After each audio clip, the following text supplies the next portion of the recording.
মাল কারিআ, রাসূলকে সম্বোধন করে বলেন, হে রাসূল, আল কারিআ, আল কারিআ শব্দের অর্থ হলো মহাপ্রলয়। মহাপ্রলয়। রাসূলকে আল্লাহ তাআলা আবার প্রশ্ন করেন, নবী, ওয়া আদরাকা মাল কারিআ, আপনি কি জানেন এই কারিআ কি?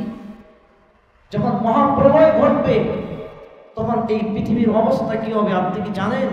এই মহাপ্রলয় সম্পর্কে কি আপনার কাছে কি কোনো ধারণা আছে? আল্লাহ নিজে রাসূলকে প্রশ্ন করে, ওয়াতাকুনুল জিবালু কাল'ইহনিল মানফুশ। আল্লাহ বলেন, এত বড় বড় পাথরের পাহাড়, এগুলা সব ধুলি কণার মতো উঠতে থাকবে। আল্লাহু আকবার বলেন। ধুলি কণার মতো উঠতে থাকবে। বলেন, আমার রব সব পারে কি পারে না? আমার রব যখন যাকে ধরবে, এই যে গত কয়েকদিন আমেরিকার দাবানল লস অ্যাঞ্জেলেসে না, আমেরিকার দাবানল খেয়ে গটাই কোনো কিছুই তো কাজ হয় না। আসমান থেকে পানি, নিচের থেকে পানি, ডানে বামের থেকে পানি, সবকিছু পানি তো শূন্য করে ফেলতেছে, কিন্তু দাবানল তো বন্ধ হয় না। কতজনে কত যুক্তি দিচ্ছে, এই কারণে হচ্ছে, আসলে কিছুই না, সব আদেশ কার? বলেন, সব আদেশ কার? রব যতক্ষণ পর্যন্ত আগুনকে না বলবে আগুন থেমে যাও, দাবানল থেমে যাও, ততক্ষণ পর্যন্ত পৃথিবীর কারো শক্তি নাই এটাকে নিবানোর।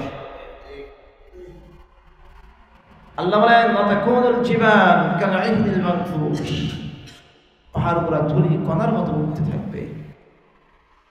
ওয়াইদাল বুহুশু হুশিরাত ওয়াইদাল বিহারু সুজ্জিরাত,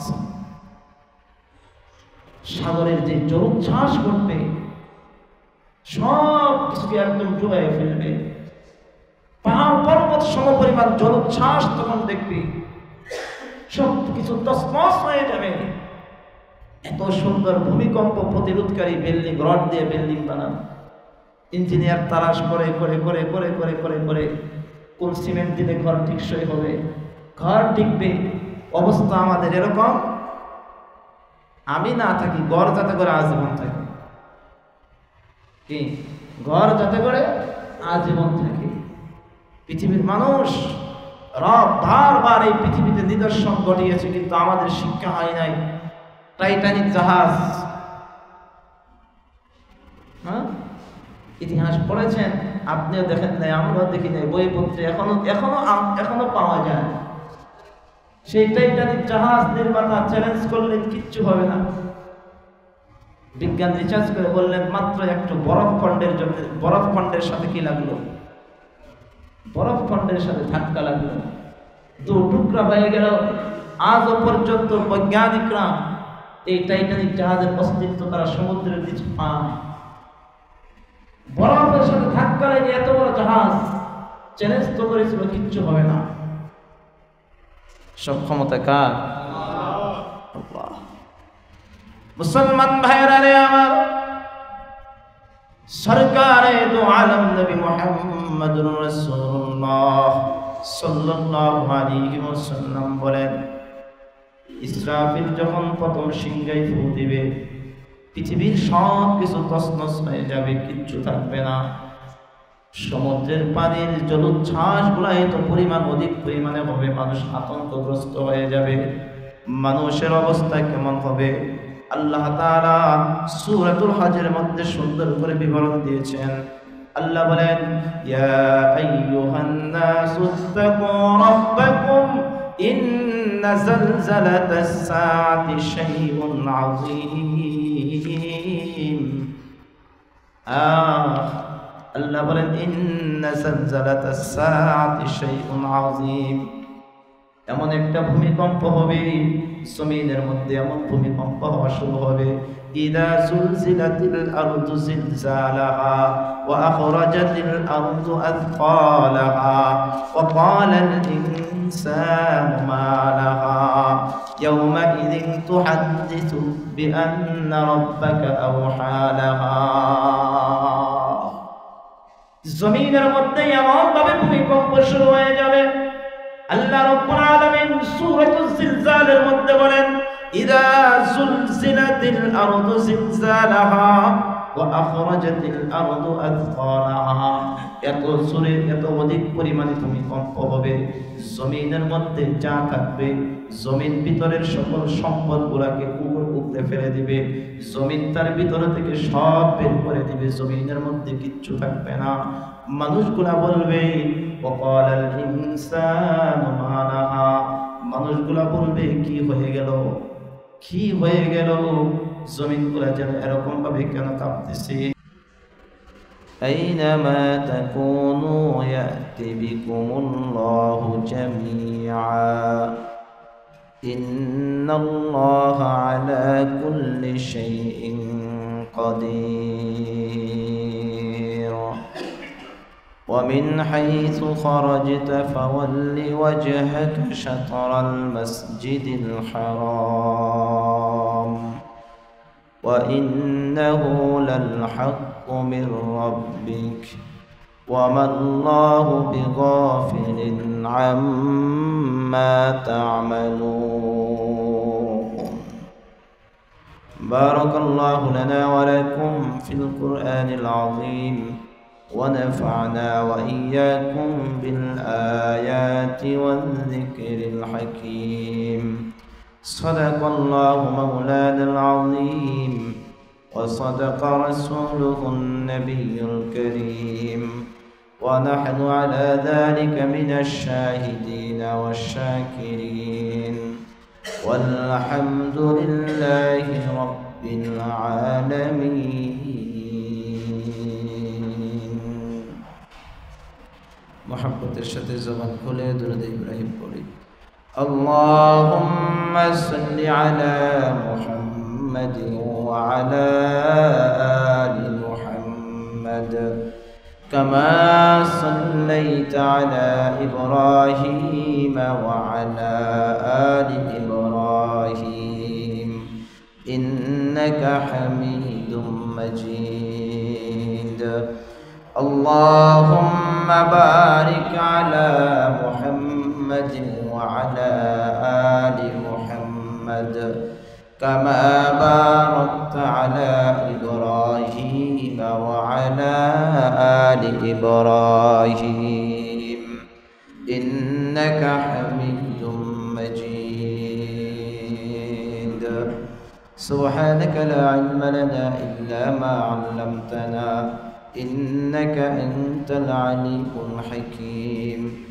رب زدني علما رب زدني علما رب زدني علما رب يسر ولا تعسر وتمم بالخير. اللهم بارك لنا في رجب وشعبان وبلغنا رمضان. اللهم بارك لنا في رجب وشعبان وبلغنا رمضان.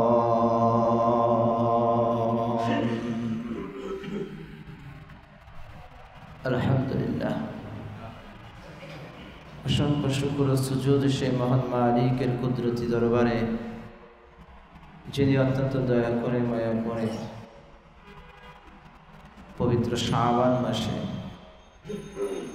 কোরআনে কারীমের তাফসীরের মজলিসে সর্বোৎকৃষ্ট স্থান মসজিদে দুনিয়ার হাজারো ব্যস্ততা থেকে মুক্ত হয়ে বরকতময় মজলিসে যে মহান মালিক আপনাকে আমাকে আসার বসার তৌফিক দান করেছেন, কোরআনের আলোকে কিছু কথাবার্তা বলা এবং শোনার তৌফিক দান করেছেন, সেজন্য সেই মহান মালিকের কুদরতি দরবারে জবান খুলে কালিমাতুশ শুকরিয়া আদায় করি, বলি আলহামদুলিল্লাহ।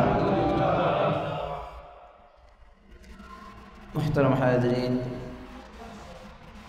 গত সপ্তাহে সূরাতুল বাকারার 147 নম্বর আয়াতে কারিমা পর্যন্ত আলোচনা করা হয়েছিল। আজকে 148 নম্বর আয়াতে কারিমা শুরু করা হয়েছে। পিছনের আয়াত আর আজকের আয়াতগুলোতে ধারাবাহিকভাবে আল্লাহ তাআলা কিবলা পরিবর্তনের কারণ হিকমত বয়ান করতেছেন। কেন আল্লাহ তাআলা কিবলা পরিবর্তন করলেন? কিবলা পরিবর্তন করার পরে ইহুদি মুশরিকদের অবস্থা কি, তাদের হালত কি, তাদের প্রতিক্রিয়া কি, এ সম্পর্কে আল্লাহ তাআলা বিবরণ দিচ্ছেন। 148 নম্বর আয়াতে কারিমায় আল্লাহ তাআলা বলেন, কিবলা পরিবর্তন হওয়ার পরে তাদের ভিতরের যে মনোভাবগুলো ছিল, তারা নবী মুহাম্মদুর রাসূলুল্লাহ সাল্লাল্লাহু আলাইহি ওয়াসাল্লামের বিরোধিতায় লিপ্ত হলো। বিভিন্ন ধরনের কথাবার্তা তারা বলতে লাগলো, এগুলো পিছনে গিয়েছে। সেই পরিপ্রেক্ষিতে আল্লাহ তাআলা 148 নম্বর আয়াতে কারিমাও বলতেছেন, وَلِكُلٍّ وِجْهَةٌ هُوَ مُوَلِّيهَا فَاسْتَبِقُوا الْخَيْرَاتِ أَيْنَمَا تَكُونُوا يَأْتِ بِكُمُ اللَّهُ جَمِيعًا إِنَّ اللَّهَ عَلَى كُلِّ شَيْءٍ قَدِيرٌ। আল্লাহ বলেন ওয়ালিকুল্লিন, প্রত্যেক জাতির জন্য, বিজহাতুন, প্রত্যেকটা জাতির জন্য আলাদা আলাদা দিক আছে। প্রত্যেক জাতির জন্য আলাদা আলাদা কি আছে? দিক আছে। যেমন পয়গম্বর মূসা আলাইহিস সালাতু ওয়াস সালামের দিক কিবলা ছিল একটা বাইতুল মাকদিস। হযরত ইব্রাহিম আলাইহিস সালাতু ওয়াস সালাম, হযরত ইসমাঈল আলাইহিস সালাতু ওয়াস সালামের কিবলা ছিল বাইতুল্লাহ, কাবা ঘর। তো প্রত্যেকটা জাতির জন্য আলাদা আলাদা একটা দিক ছিল। হুয়া মুওয়াল্লিহা, আর তারা সেদিকে ফিরে ইবাদত করেছে।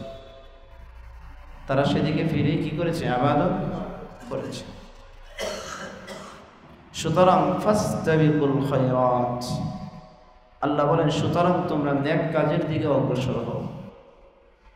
কোন কাজের দিকে অগ্রসর হও? নেক কাজের দিকে অগ্রসর হও।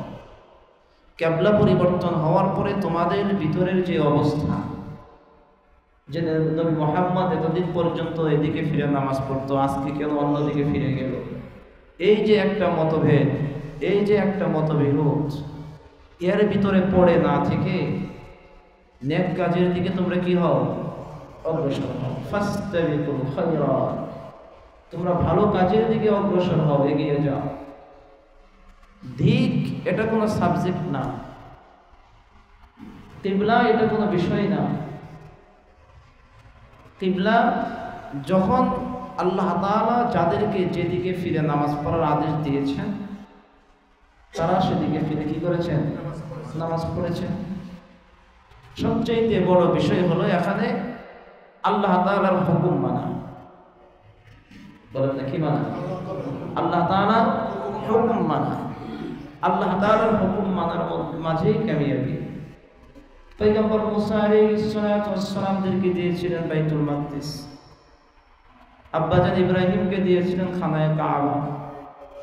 আবার এখন আমাদেরকে আবার আল্লাহ তাআলা খানায়ে কাবা দিলেন। তো মূল বিষয়টা হলো আল্লাহ তাআলার কি মানা? হুকুম মানা। কিবলা কোন দিকে ছিল, কেন নবী মুহাম্মদুর রাসূলুল্লাহ সাল্লাল্লাহু আলাইহি ওয়াসাল্লাম কিবলা পরিবর্তন করলেন, এর ভিতরে লেগে না থেকে, লিপ্ত না হয়ে ফাস্তাবিকুল খায়রাত, নেক কাজের দিকে অগ্রসর হও। নামাজের সময় লাগাও, নেক কাজের ক্ষেত্রে কি নামাজের সময় লাগাও। রোজা, ইবাদত, অন্যান্য যত ইবাদত আছে ইবাদত করো, ইবাদতের ভিতরে লিপ্ত হয়ে যাও। ফাস্তাবিকুল খায়রাত, নেক কাজের দিকে অগ্রসর হও। হাদিসে পাকের ভিতরে নবী মুহাম্মদুর রাসূলুল্লাহ সাল্লাল্লাহু আলাইহি ওয়াসাল্লাম মুসলিমের হাদিসের বর্ণনা করেছেন। আল্লাহ রাসূল বলেন, বাদিরু বিল আমাল, তোমরা আমলের দিকে অগ্রসর হও। কোন দিকে? আমলের দিকে তোমরা অগ্রসর হও। আমল কিভাবে বাড়ানো যায়, আর যতটুকু আমল করা হয় ততটুকু আমল যাতে করে মানসম্মত হয়, কোয়ালিটি মেনটেন হয়, সেদিকে অগ্রসর হও। এই জায়গায় অযথা লিপ্ত হয়ে থেকো না, তর্কে লিপ্ত হয়ে থেকো না। ফাস্তাবিকুল খায়রাত, নেক কাজের দিকে কি হয়ে যাও, অগ্রসর হও। আল্লাহ বলেন পরের অংশে, আইনামা তাকুনু ইয়াতি বিকুমুল্লাহু জামিআ, আইনামা তাকুনু ইয়াতি বিকুমুল্লাহু জামিআ, ইন্নাল্লাহা আলা কুল্লি শাইইন কাদির। আল্লাহ বলেন আইনামা তাকুনু, তোমরা যেখানেই থাকো না কেন, তোমরা যেথায় তোমাদের অবস্থান যেখানেই হোক না কেন, পৃথিবীর যেই প্রান্তেই হোক না কেন, পৃথিবীর শেষ প্রান্ত, তোমাদের অবস্থান পৃথিবীর যেখানেই হোক না কেন, বাংলাদেশ, পাকিস্তান, হিন্দুস্তান, হ্যাঁ, সৌদি আরব, মিশর, জর্ডান, পৃথিবীর যে প্রান্তেই হোক না কেন, তোমরা যেখানেই থাকো না কেন, তোমার ইন্তেকাল যেখানেই হোক না কেন, তোমার কবর যেখানেই হোক না কেন, আল্লাহ বলেন ইয়াতি বিকুমুল্লাহু জামিআ, আল্লাহ তাআলা তোমাদের সবাইকে একত্রিত করে নিয়ে আসবেন। সুবহানাল্লাহ বলবেন। আল্লাহ তোমাদের সবাইকে কি করবে, একত্রিত করে হাজির করবেন। কোন দিন? হাশরের ময়দানে। হাশরের ময়দানে আল্লাহ তাআলা তোমাদের সবাইকে একত্রিত করবে। তোমার অবস্থান পৃথিবীর যেখানেই থাকুক না কেন, তুমি যেখানেই অবস্থান করে থাকো, তোমার কবর, তোমার বাসস্থান, তোমার ঘর বাড়ি, আল্লাহ বলেন ইয়াতি বিকুমুল্লাহু জামিআ। আজকে হয়তো জাতীয়তা হিসাবে আপনারা আমার পরিচয় ভিন্ন, একজন কি পাকিস্তানের, একজন বাংলাদেশের, একজন সৌদির, একজন হিন্দুস্তানের। দেশ হিসেবে অবস্থানগতভাবে, ভৌগোলিক অবস্থানগতভাবে পরিচয় ভিন্ন, কিন্তু আল্লাহ বলেন ইয়াতি বিকুমুল্লাহু জামিআ, আমি সবাইকে আল্লাহ তাআলা কি করব, একত্রিত করে নিয়ে আসবো। হাশরের ময়দানে সবাইকে আমি এক কাতারে দাঁড় করাবো, এক কাতারে সবাইকে এক কাতারে দাঁড় করাবো, কেউ ব্যতিক্রম হবে না। হাশরের ময়দানে রব যখন মানুষদেরকে, আপনাকে আমাকে দাঁড় করাবে, সেখানে কোনো পরিচয় থাকবে না, সেখানে কোনো পাসপোর্ট লাগবে না। না লাগবে? কোনো পাসপোর্ট লাগবে না, কোনো পাসপোর্ট নাই, লাল পাসপোর্ট, সবুজ পাসপোর্ট, কত পাসপোর্ট, কোনো কিছুই নেই, কোনো তার কাটা নাই, সীমানার কোনো তার কাটা নাই, কোনো কিচ্ছু থাকবে না। আল্লাহ বলেন আমি সবাইকে একত্রিত করবো। আইনামা তাকুনু ইয়াতি বিকুমুল্লাহু জামিআ। কোরআনে কারীমের উপর আয়াত আল্লাহ বলেছেন সুম্মা ইউমীতুকুম সুম্মা ইউহয়ীকুম সুম্মা ইলাইহি তুরজাউন। আল্লাহ বলেন আমি আল্লাহ তোমাদেরকে মৃত্যুবরণ করাবো, আবার তোমাদেরকে পুনরুজ্জীবন করাবো, আবার তোমাদেরকে পুনরুজ্জীবন করাবো। কোথায়? হাদিসে পাকের ভিতরে এর বিবরণ পাওয়া যায়। নবী মুহাম্মদুর রাসূলুল্লাহ সাল্লাল্লাহু আলাইহি ওয়াসাল্লাম বলেন, হযরত ইসরাফিল আলাইহিস সালাতু ওয়াস সালাম যখন প্রথম সিংহায় ফুৎকার করবে, হযরত ইসরাফিল আলাইহিস সালাতু ওয়াস সালামের সিংহায় ফুৎকার একবার হবে না, একাধিকবার হবে। প্রথম সিংহায় যখন ফুৎকার দিবে, তখন পৃথিবীর অবস্থা কি হবে? আল্লাহ তাআলা একে একে কোরআনে কারীমের বিভিন্ন জায়গায় প্রথম ফুৎকারে এই পৃথিবীর অবস্থা কি হবে এটার বিবরণ দিয়েছে। সূরাতুর রহমানের সামগ্রিকভাবে দিয়েছে। সূরাতুত তাকবীর 30 নম্বর পারায় আল্লাহ তাআলা আলাদা আলাদা করে দিয়েছেন। প্রত্যেকটা জিনিস এর অবস্থা কি হবে আলাদা আলাদা করে দিয়েছেন। সূরাতুল হজের ভিতরে আল্লাহ তাআলা মানুষের অবস্থা কি হবে সেখানে বিবরণ দিয়েছেন। সূরাতুত তাকবীর আল্লাহ বলেন ইযাশ শামসু কুওয়িরাত ওয়া ইযান নুজুমু কাদারাত وإذا الجبال سيرت وإذا العشار عطلت وإذا الوحوش حشرت وإذا البحار سجرت وإذا النفوس زوجت আল্লাহ বলেন হযরত ইসরাফিল আলাইহিস সালাতু ওয়াস সালাম যখন সিংহে ফুৎকার দিবে সূর্য আসমান থেকে খসে খসে পড়বে তারকা খসে খসে পড়বে তারকার জায়গায় থাকবে না আসমান জমিন সেখানে থাকবে না আল্লাহ সূরাতুল কারিয়ার ভিতরে বলেন আল কারিআতু মাল কারিআ ওয়া মা আদরাকা মাল কারিআ রাসূলকে সম্বোধন করে বলেন হে রাসূল আল কারিআ শব্দের অর্থ হলো মহাপ্রলয় রাসূলকে আল্লাহ তাআলা আবার প্রশ্ন করেন নবী ওয়া মা আদরাকা মাল কারিআ আপনি কি জানেন এই কারিআ কি যখন মহাপ্রলয় ঘটবে তখন এই পৃথিবীর অবস্থা কি হবে আপনি কি জানেন এই মহাপ্রলয় সম্পর্কে কি আপনার কাছে কি কোনো ধারণা আছে আল্লাহ নিজে রাসূলকে প্রশ্ন করে ওয়াতাকুনুল জিবালু কাল'ইনিল মানফুশ আল্লাহ বলেন এত বড় বড় পাথরের পাহাড় এগুলা সব ধুলি কণার মতো উঠতে থাকবে আল্লাহু আকবার বলেন ধুলি কণার মতো উঠতে থাকবে বলেন আমার রব সব পারে কি পারে না আমার রব যখন যাকে ধরবে এই যে গত কয়েকদিন আমেরিকার দাবানল লস অ্যাঞ্জেলেসে না আমেরিকার দাবানল খেয়ে গটাই কোনো কিছুই তো কাজ হয় না আসমান থেকে পানি নিচের থেকে পানি ডানে বামের থেকে পানি সবকিছু পানি তো শূন্য করে ফেলতেছে কিন্তু দাবানল তো বন্ধ হয় না কতজনে কত যুক্তি দিচ্ছে এই কারণে হচ্ছে আসলে কিছুই না সব আদেশ কার বলেন সব আদেশ কার রব যতক্ষণ পর্যন্ত আগুনকে না বলবে আগুন থেমে যাও দাবানল থেমে যাও ততক্ষণ পর্যন্ত পৃথিবীর কারো শক্তি নাই এটাকে নিবানোর আল্লাহ বলেন ওয়াতাকুনুল জিবাল কাল'ইনিল মানফুশ পাহাড়গুলো ধুলি কণার মতো উঠতে থাকবে وإذا البحوش حشرت وإذا البحار سجرت সাগরের যে জলোচ্ছ্বাস ঘটবে সব কিছুকে একদম ডুবাই ফেলবে পাহাড় পর্বত সমপরিমাণ জলোচ্ছ্বাস তখন দেখবে সব কিছু তছনছ হয়ে যাবে এত সুন্দর ভূমিকম্প প্রতিরোধকারী বিল্ডিং রড দিয়ে বিল্ডিং বানানো ইঞ্জিনিয়ার তালাশ করে করে করে করে করে করে করে কোন সিমেন্ট দিলে ঘর টিকসই হবে ঘর টিকবে অবস্থা আমাদের এরকম আমি না থাকি ঘর যাতে করে আজীবন থাকে কি ঘর যাতে করে আজীবন থাকে পৃথিবীর মানুষ রব বারবার এই পৃথিবীতে নিদর্শন ঘটিয়েছে কিন্তু আমাদের শিক্ষা হয় নাই টাইটানিক জাহাজ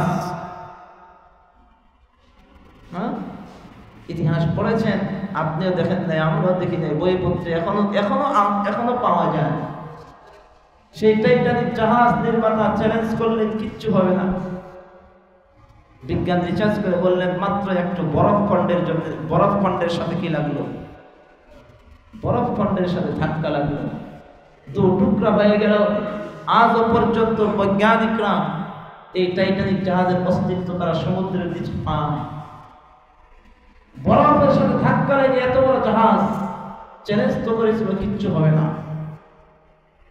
সব ক্ষমতা কার আল্লাহ মুসলমান ভাইরা রে আমার সরকারে দু আলম নবী মুহাম্মদুর রাসূলুল্লাহ সাল্লাল্লাহু আলাইহি ওয়াসাল্লাম বলেন ইসরাফিল যখন প্রথম সিংহায় ফু দিবে পৃথিবীর সব কিছু তছনছ হয়ে যাবে কিচ্ছু থাকবে না সমুদ্রের পানির জলোচ্ছ্বাস গুলা এত পরিমাণ অধিক পরিমাণে হবে মানুষ আতঙ্কগ্রস্ত হয়ে যাবে মানুষের অবস্থা কেমন হবে আল্লাহ তাআলা সূরাতুল হজের মধ্যে সুন্দর করে বিবরণ দিয়েছেন।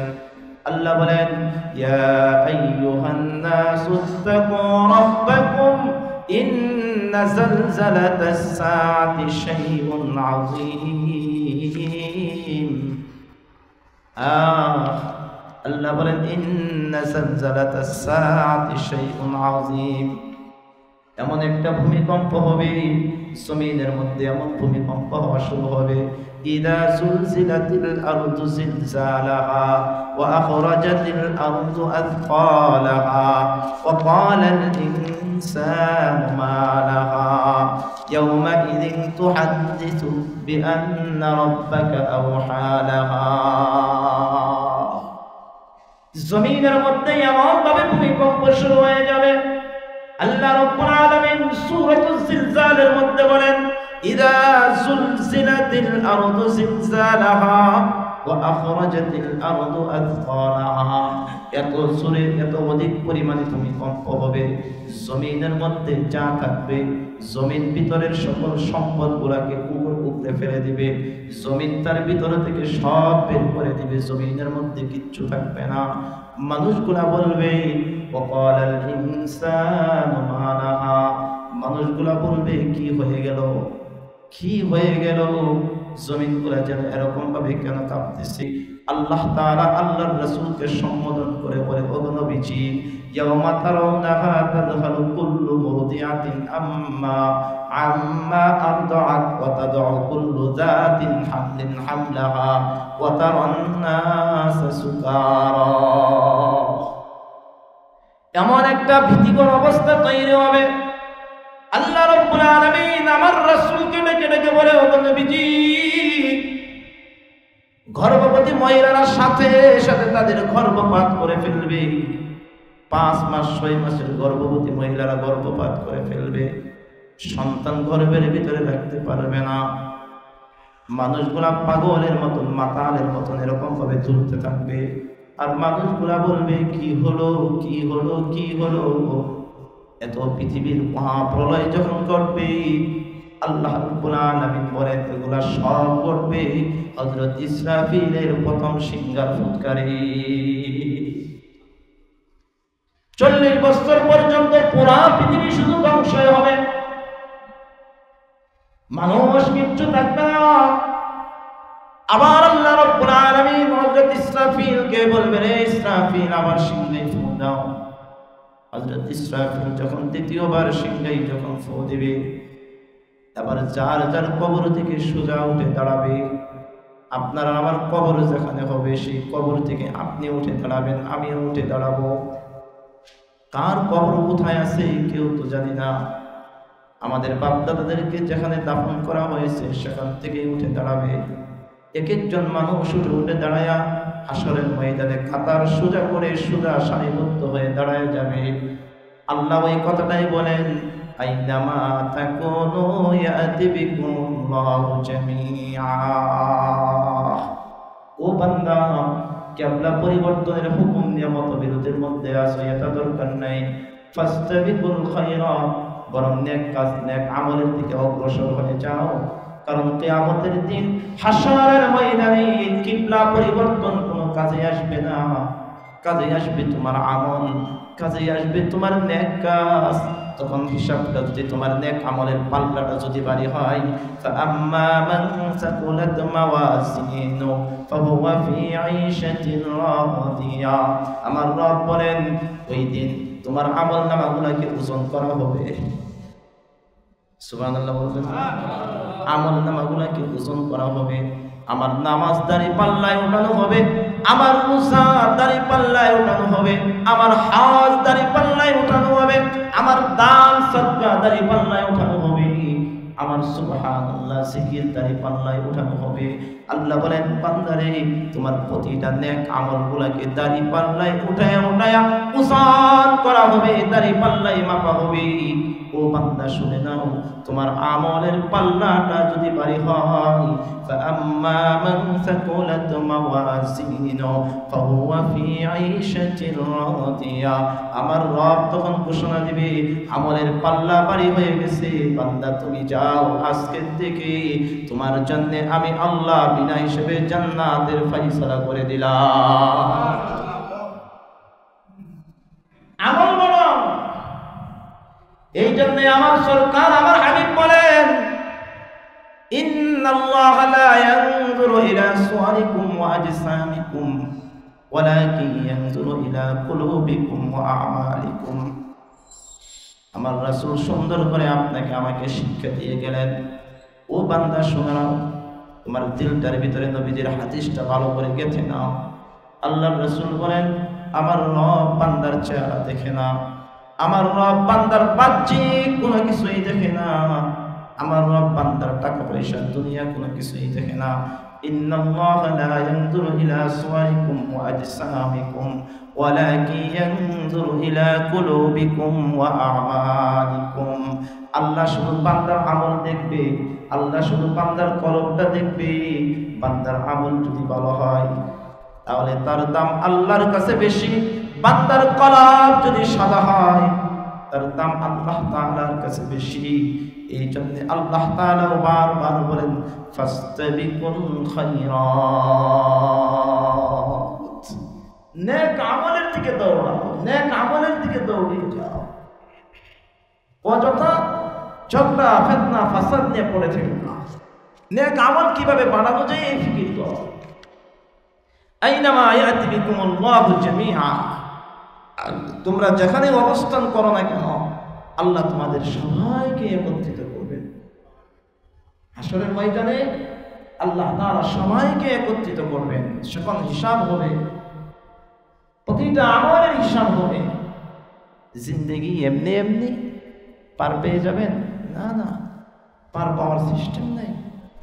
আল্লাহ যদি পার না করে, ইন্নাল্লাহা আলা কুল্লি শাইইন কাদির, আয়াতের শেষাংশে আল্লাহ বলেন, নিশ্চয় আল্লাহ সর্বময় সকল বস্তুর উপর ক্ষমতাবান। সর্বময় ক্ষমতার মালিককে আল্লাহ সব করেন। আল্লাহ এটা বললেন, তোমরা এটা মনে করো না এই কিবলা পরিবর্তন কেন হয়েছে, মারামারি দিয়ে ঝগড়া করে লিপ্ত হয়ে আসছে। আল্লাহ তোমাদেরকে হাসরের ময়দানে একত্রিত করে তোমাদের আমল সম্পর্কে জিজ্ঞেস করবে। সবাই এক জায়গায় দাঁড়াবে, সবাইকে একত্রিত করার ক্ষমতা আমার রবের আছে না নেই? ইন্নাল্লাহা আলা কুল্লি শাইইন কাদির, আল্লাহ হলেন সর্বময় ক্ষমতার মালিক। সামনের দুইটা আয়াতে আল্লাহ তাআলা একই কথা বারবার বলেছেন, তিনটা জায়গায় আল্লাহ তাআলা এক কথা তিনবার বারবার বলেছেন। কেন বলেছেন এটা বলবো, আগে তরজমাটা জেনে দিই। 149 সূরাতুল বাকারা, ومن حيث خرجت فول وجهك شطر المسجد الحرام وإنه للحق من ربك وما الله بغافل عما تعملون। আল্লাহ বলেন, আল্লাহ রাসূলকে আদেশ করতেছেন, ومن حيث خرجت, হে রাসূল তুমি যেখান থেকেই বের হও না কেন, ফাওয়াল্লি ওয়াজহাকা শাতরাল মসজিদিল হারাম, তুমি তোমার চেহারাকে মসজিদুল হারামের দিকে ফিরাও। কোন দিকে ফিরাও? মসজিদুল হারামের দিকে ফিরাও। হে রাসূল তুমি যেখান থেকেই বের হও না কেন, তোমার অবস্থান যেখানেই হোক না কেন, সর্বাবস্থায় তোমার চেহারা ইবাদত করার জন্য কোন দিকে ফিরাও? মসজিদুল হারামের দিকে ফিরাও, অর্থাৎ বাইতুল্লাহর দিকে ফিরাও। মসজিদুল হারামের দিকে ফিরানো মানে বাইতুল্লাহর দিকে ফিরানো, কারণ পুরা মসজিদুল হারামটা বেষ্টিত কোন অবস্থায়? বাইতুল্লাহ দিকে। ওয়া ইন্নাহু লাল হাক্কু মির রাব্বিক, আল্লাহ বলেন আর এটাই তোমার রবের তরফ থেকে তোমার জন্য নির্দেশ তোমার রবের তরফ থেকে, এটাই তোমার জন্য সত্যবাণী। তোমার রবের তরফ থেকে এটাই তোমার জন্য সত্যবাণী যে তুমি যেখান থেকে বের হও না কেন তোমার চেহারা কোন দিকে ফিরাবে?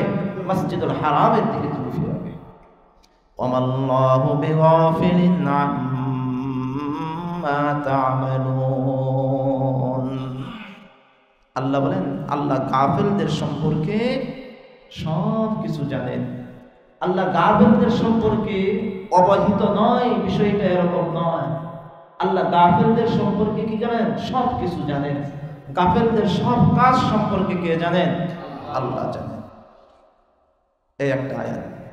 2 নম্বর আয়াতে একই কথা বলতেছে, ومن حيث خرجت فول وجهك شطر المسجد الحرام وحيث ما كنتم فولوا وجوهكم شطرا لئلا يكون للناس عليكم حجة إلا الذين ظلموا منهم فلا تخشوهم واخشوني ولأتم نعمتي عليكم ولعلكم تهتدون। আল্লাহ বলেন, ومن حيث خرجت، হে রাসূল তুমি যেখান থেকে বের হও না কেন, ফাওয়াল্লি ওয়াজহাকা শাতরাল মাসজিদিল হারাম, তুমি তোমার চেহারা কোন দিকে ফেরাও? মসজিদুল হারামের দিকে ফেরাও। তাহলে মসজিদুল হারামের দিকে ফিরানোর কথা কয়বার হলো? 2 বার। খেয়াল রাখেন, কয়বার হলো? 2 বার। এই আয়াতের অংশে আবার বলতেছেন, ওয়াহাইথু মা কুনতুম ফাওয়াল্লু ওয়াজুহাকুম শাতরা, তোমরা যেখানেই থাকো না কেন তোমাদের চেহারা মসজিদুল হারামের দিকে ফিরাও। কোন দিকে ফিরাও? মসজিদুল হারামের দিকে ফিরাও। আগে প্রথম আয়াতে শব্দগুলা দেখে দেখে বোঝা যায় আল্লাহ তাআলা আল্লাহর রাসূলকে বলেছেন, আর পরের শব্দগুলাতে জমা শব্দ ব্যবহার করে, বহুবচন ব্যবহার করে আল্লাহ তাআলা সবাইকে বলতেছেন, ওয়াহাইতু মা কুনতুম ফাওয়াল্লু ওয়াজুহাকুম শাতরা, তোমরা যেখানে অবস্থান করো না কেন চেহারা ফেরাও তার দিকে। কোন দিকে? মসজিদুল হারামের দিকে। তাহলে কয়বার হলো? কয়বার? একই কথা রব কয়বার বলেছেন? 3 বার বলেছেন। এর কারণ কি? আচ্ছা, তার তরজমাটা জেনে নিই, পরে ব্যাখ্যা করতেছি। কইলি আল্লা ইয়াকুনা লিন-নাসি আলাইকুম হুজ্জাহ, লিআল্লা ইয়াকুনা লিন-নাসি আলাইকুম হুজ্জাহ ইল্লাল্লাযীনা যালামু মিনহুম, যাতে করে মানুষের বিরুদ্ধে তোমাদের আর কোনো ঝগড়ার কোনো অবকাশ না থাকে। মানুষের তোমাদের বিপরীতে মানুষদের ঝগড়া করার জন্য আর কোনো কি থাকে? অবকাশ না থাকে। তোমরা তোমাদের চেহারাকে কোন দিকে ফিরাও? মসজিদুল হারামের দিকে ফিরাও, খানায়ে কাবার দিকে ফিরাও। আচ্ছা, এখন আসেন, একটা কথা 3 বার কেন আল্লাহ তাআলা বললেন, বারবার বললেন যে তুমি যেখানেই থাকো না কেন চেহারা ফেরাও কোন দিকে? মসজিদুল হারামের দিকে ফেরাও। কই 3টা কারণ আর কয়েকটা হিকমতের কারণে আল্লাহ তাআলা এখানে বলেছেন, আল্লাহ তাআলা গুরুত্ব দিয়েছেন। মুফাসসিরিনে কেরাম এর ব্যাখ্যা লিখেছেন যে ওয়ামিন হাইসু খরাজতা ফাওয়াল্লি ওয়াজহাকা শাতরাল মাসজিদিল হারাম, প্রথম আদেশ আয়াতে কারীমার প্রথম আদেশ যেটা, এটা হলো সর্ব অবস্থায় সর্ব হালতের জন্য প্রযোজ্য। কোন হালতের জন্য? সর্ব হালতে। মানুষের হালতের কিন্তু অভাব নেই। মানুষ কখনো সুস্থ, মানুষ কখনো অসুস্থ, মানুষ কখনো দাঁড়ানো, মানুষ কখনো বসা, মানুষ কখনো শোয়া। কথা বোঝাইতে পারিনি? এটা হচ্ছে হালত। অসুস্থ এটা একটা হালত, সুস্থতা এটা একটা হালত, দাঁড়ানো এটা একটা হালত, বসা এটা একটা হালত, শোয়া এটা একটা হালত। ইবাদত এইভাবেই করে দেখি, অসুস্থ অবস্থাতে ইবাদত করতেছেন বা সুস্থ অবস্থাতে ইবাদত করতেছেন, ঠিক না? বসে করতেছেন অথবা শুয়ে করতেছেন অথবা দাঁড়িয়ে করতেছেন, এটা হলো হালত। মুফাসসিরিনে কেরাম বলেন এটা প্রথম আয়াতটা হলো এটা হালতের উপর প্রযোজ্য। ও বান্দা, তুমি যে হালতেই থাকো না কেন, সর্ব অবস্থায় সর্ব হালতে তোমার চেহারা তুমি ফিরাবে কোন দিকে? মসজিদুল হারামের দিকে, বাইতুল্লাহর দিকে। এটা হালতের দিকে প্রযোজ্য। দ্বিতীয়, ওয়ামিন হাইসু খরজতা ফাওয়াল্লি ওয়াজহাকা শাতরাল মসজিদিল হারাম। দ্বিতীয় আয়াতের প্রযোজ্য হলো জাগার ক্ষেত্রে প্রযোজ্য।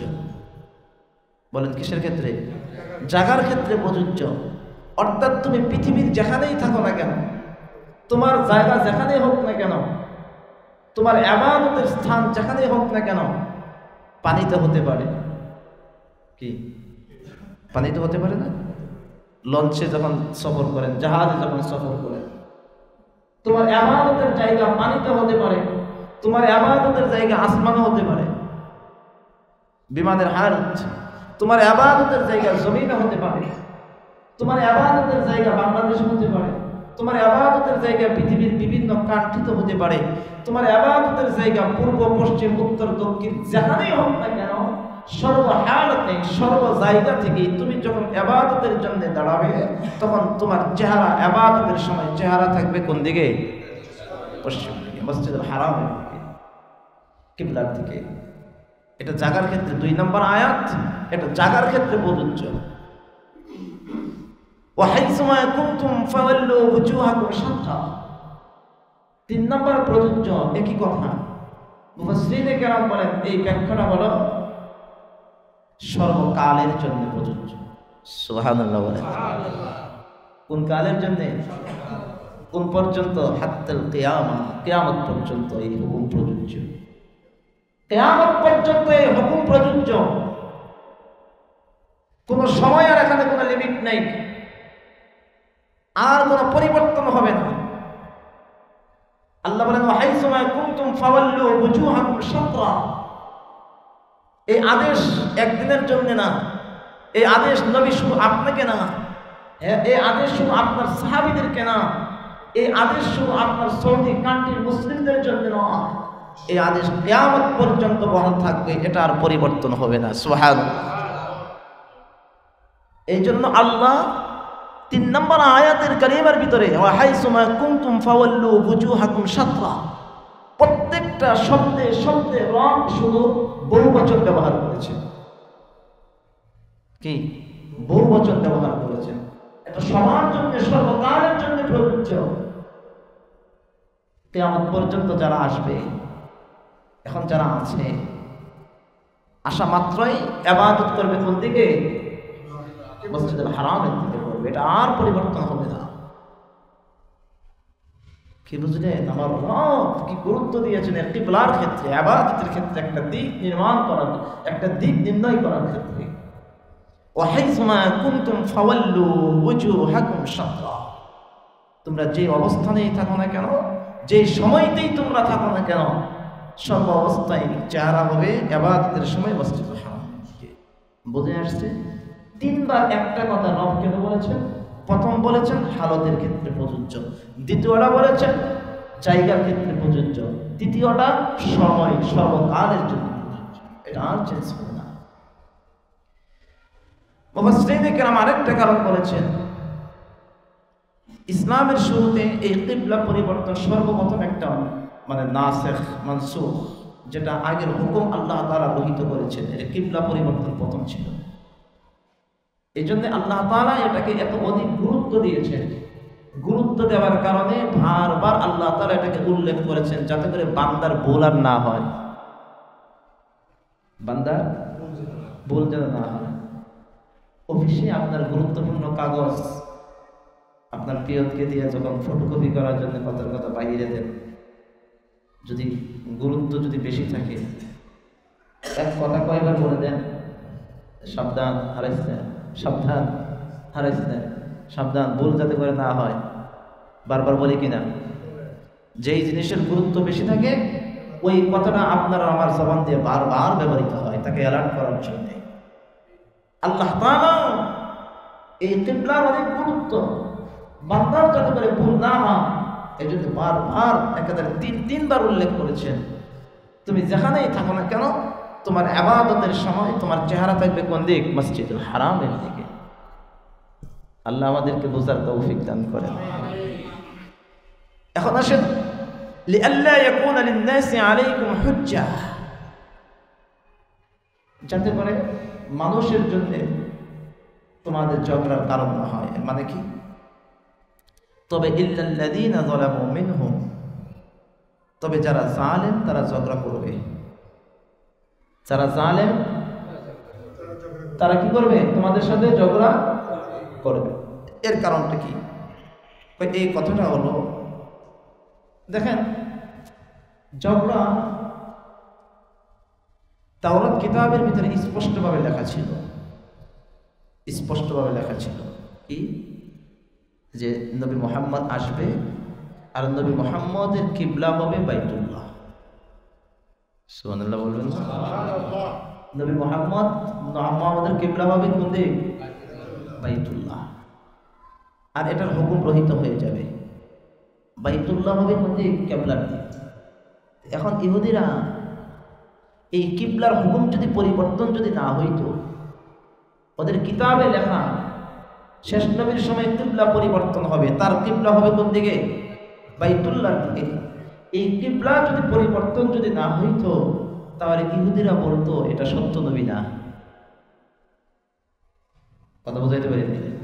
এটা কি না? সত্য নবী না। কারণ সত্য নবী হইলে তার কিবলা হবে কোন দিক? বাইতুল্লাহর দিক। তার হে দিয়ে আমাদের দিক ফিরে নামাজ পড়ে। কথা বুঝতে পারি না? এই জন্য তাদের এটা ঝগড়ার একটা কারণ যে এর সত্য নবী না। রাসূলকে অস্বীকার করে বলবে যদি কিবলার হুকুম যদি পরিবর্তন না করতো আল্লাহ।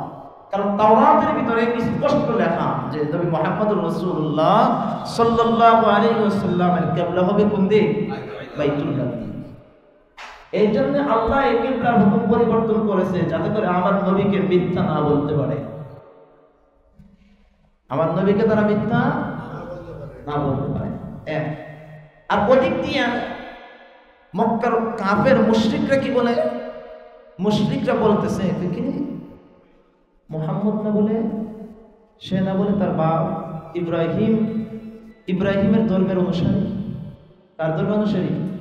ইব্রাহিমের ধর্মের অনুসারী। মিল্লাত আবিকুম ইব্রাহিম, সে না ইব্রাহিমের ধর্মের অনুসারী। তো ইব্রাহিমের কিবলা তো ছিল আমাদের খানায় কাবার দিকে, সে তাহলে আমাদের দিকে ফিরে আসে থাকে না। বুঝছেন দিকে পেস কোন দিকে লাগে?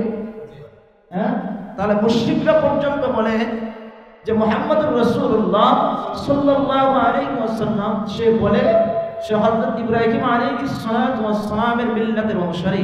আর হযরত ইব্রাহিমের কিবলা ছিল কোন দিক? খানায় কাবার দিক। তাহলে সে যদি তার অনুসারী হয় তাহলে তার কিবলাকে মানে না কেন? ফিরে আসে না কেন? এটা হলো ঝগড়া। কিরে তুমি কেমন ইব্রাহিমের ধর্মের অনুসারী হয় না? ইব্রাহিম আলাইহিস সালাতু ওয়াস সালাম যেদিকে কিবলা বানাইছে তোমরা দিকে ফিরে আসো না।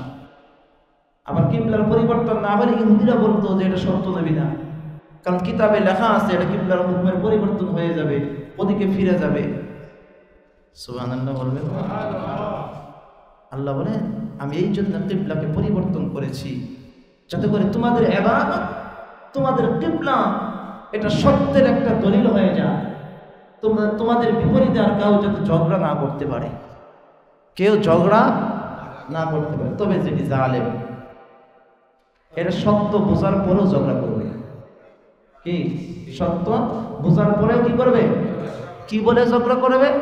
এখন তারা বলবে ওই দেখছো মুহাম্মদ এতদিন পর্যন্ত আমাদের দিকে ফিরে নামাজ পড়ছে, এখন হিংসার বশবর্তী হয়ে আমাদের দিকে ফিরে গেছে। যেটি জালেম তারা এই কথাটা সত্য জানার পরেও তারা এই কমেন্টটাই করবে, দেখছো মুহাম্মদ এতদিন আমাদের দিকে ফিরে নামাজ পড়ছে কিন্তু হিংসার বশবর্তী হয়ে কোন দিকে ফিরে গেছে? বাইতুল্লাহর দিকে ফিরে গেছে। এই কথাটাই আল্লাহ বলেন ইল্লাল্লাযীনা যালামু মিনহুম, তবে যারা জালেম তারা তোমাদের সাথে ঝগড়া করতেই থাকবে, তারা ফিরে আসবে না। ফালা তাখশাউহুম ওয়াখশাউনি وَلِأُتِمَّ نِعْمَتِي عَلَيْكُمْ وَلَعَلَّكُمْ تَهْتَدُونَ। আল্লাহ বলেন ফালা তাখশাউহুম ওয়াখশাউনি, সুতরাং তোমরা ভয় পেও না, তাদের কর্মকাণ্ড, তাদের মন্তব্যগুলাকে তোমরা কি করো না, ভয় পেও না। মুসলমানদেরকে আল্লাহ তাআলা সান্ত্বনা দিচ্ছেন যে তারা কমেন্ট করে, ঝগড়া করে, তারা তো জালিম, তাদের এই কমেন্ট মন্তব্যকে তোমরা কি করো না, ভয় পেও না। ভয় যদি পেতে হয় ওয়াখশাউনি, আমাকে ভয় করো। সুবহানাল্লাহ। ভয় করবো কাকে? আল্লাহকে। তাদের কথাকে, তাদের কর্মকাণ্ডকে ভয় করার কোনো কিনা দরকার নেই। ভয় যদি করতে হয় আমাকে ভয় করো। ওয়ালিউতিম্মা নি'মাতি আলাইকুম, আল্লাহ বলেন আমি তোমাদের উপর আমার নিয়ামতকে পরিপূর্ণ করে দিয়েছি। সুবহানাল্লাহ। আমার নিয়ামতকে কি করেছি? পরিপূর্ণ করে দিয়েছি। এই কিবলা এটা একটা নিয়ামত। এই কিবলা পরিবর্তন করে হযরত নবী মুহাম্মদ রাসূলুল্লাহ সাল্লাল্লাহু আলাইহি ওয়াসাল্লামের দিলের তামান্না ছিল কোন দিকে ফিরে নামাজ পড়া, বাইতুল্লাহ দিকে ফিরে নামাজ পড়া। আল্লাহ বলেন এটা আমি হুকুম দিয়ে তোমাদের নিয়ামতকে আমি পরিপূর্ণ করে দিয়েছি। যেমন বিভিন্ন আয়াত আল্লাহ বলেছেন আল-ইয়াওমা আকমালতু লাকুম দীনাকুম ওয়া আতমামতু আলাইকুম নি'মাতি ওয়া রাদিতু লাকুমুল ইসলাম দীনা। বিদায় হজের ভাষণে রাসূলের উপর আরাফার ময়দানে জাবাল রহমত, ওই যে মিনারটা আরাফার সেই জাবাল রহমতের উপরে যেখানে দাঁড়িয়ে রাসূল খুতবা দিয়েছিলেন, ওই সময়তে হজের দিন এই আয়াতটা নাযিল হয়েছিল। আল্লাহ আয়াত নাযিল করে জানায় দেন নবী আপনার উপর আমার দ্বীনকে কমপ্লিট করে দিয়েছি। সুবহানাল্লাহ। নিয়ামত আপনাকে, আমার নিয়ামত আমার দ্বীনকে কমপ্লিট করে দিয়েছি, পরিপূর্ণ করে দিয়েছি, কোনো অসম্পূর্ণতা কোনো কিছুই নাই। আল্লাহ এখানেও বলেন ওয়ালিউতিম্মা নি'মাতি আলাইকুম ওয়া লাআল্লাকুম তাহতাদুন, আমি তোমাদের জন্য আমার নিয়ামতকে পরিপূর্ণ করেছি। কেন? ওয়া লাআল্লাকুম তাহতাদুন, যাতে করে তোমরা হেদায়েত প্রাপ্ত হতে পারো। যাতে করে তোমরা কি হতে পারো? হেদায়েত প্রাপ্ত হতে পারো। আল্লাহ আমাদেরকে তৌফিক দান করেন। আল্লাহ আমাদেরকে সত্য পূজা মানার তৌফিক দান করেন। আল্লাহর নিয়ামতগুলা পূজা অনুভব করার শক্তি আল্লাহ তাআলা আমাদেরকে দান করেন। কারণ রবের যে নিয়ামত আল্লাহ আপনাকে আমাকে দিয়েছেন, এই নিয়ামত কখনো কি করা যাবে না, শেষ করা যাবে না। ওই আগামী সপ্তাহে তাফসিরে আসতেছে ওই যে ফাযকুরুনি আযকুরকুম ওয়াশকুরুনি ওয়ালা তাকফুরুন, আগামী সপ্তাহে আসবে ফাযকুরুনি আযকুরকুম ওয়াশকুরুনি ওয়ালা, এটা নামাজে দাঁড়ানোর কাতার সোজা করার আয়াত না, এটা শুনলেই তো পিছন দিক দিয়ে হারিয়ে যায়। ফাযকুরুনি অর্থ জানো, অনুভব না করো, এটা জুমার দিন শোনা মানে যে দাঁড়ায় যেতে খুব শেষও হইতে দেয় না। আল্লাহ আমাদেরকে